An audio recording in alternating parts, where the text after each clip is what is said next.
Good morning, ladies and gentlemen, Miss Isnu and the C class of 2022. Today we're going to look at two major English architectural styles, Jacobean and Georgian. But not just how they look, but why they look the way they do. Because architecture does not exist in a vacuum. It reflects power, culture, and how society sees itself at a given moment. By the end of this video, you should be able to visually and conceptually distinguish these two styles and understand what they tell us about England's social history. Before we begin, I would like to announce the content of this video. We would dive into the historical context about Jacobean and Georgian era of British architecture. We would be diving into the overview next of each individuals, the key features, the examples, and the differences between both of these eras. Now, to understand these styles, I would say, we need context. Jacobean architecture emerges in the early 17th century during the reign of James I in a society dominated by aristocratic power. Buildings were designed to express wealth, loyalty, and prestige. By the 18th century, during the Georgian era, England had changed. Enlightenment ideas, urban growth, and commerce reshaped the society. Architecture became more rational, standardized, and civic focused. The shift from Jacobean to Georgian architecture reflects this broader transition from individual status to orderly urban life.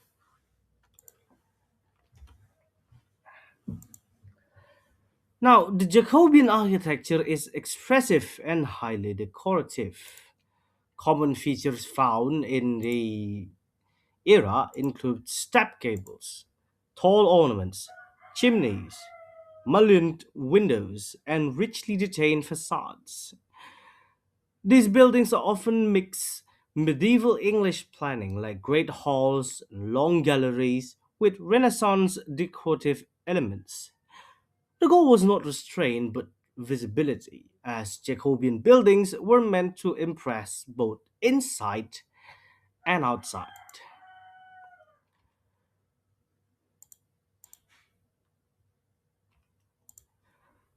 Here we can see the surviving examples of Jacobean architecture. The first is the Hatfield House, which demonstrates symmetry combined with heavy ornamentation. Second one is the Hardwick Hall, famously using large amounts of glass, signaling extreme wealth for its time. The third one is the Audley End House, which shows how architecture was used to express political loyalty and aristocratic authority. These buildings were personal statements, not standardized designs like the one you can see in the next era, the Georgian era. After the mid 17th century, England experienced a political upheaval, followed by increased exposure to classical ideas from Europe. Architectural thinking shifted away from elaborate personal expression towards balance, proportion, and theoretical design, which makes this transition sets the stage for the Georgian architecture. Now, the Georgian architecture is defined by symmetry, proportion, and classical restraint. Decoration is minimal, and facades are carefully ordered.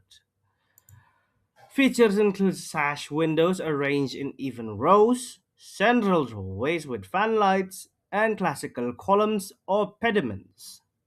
Georgian architecture reflects Enlightenment values such as reason, order, and clarity. These examples, which I will show you next,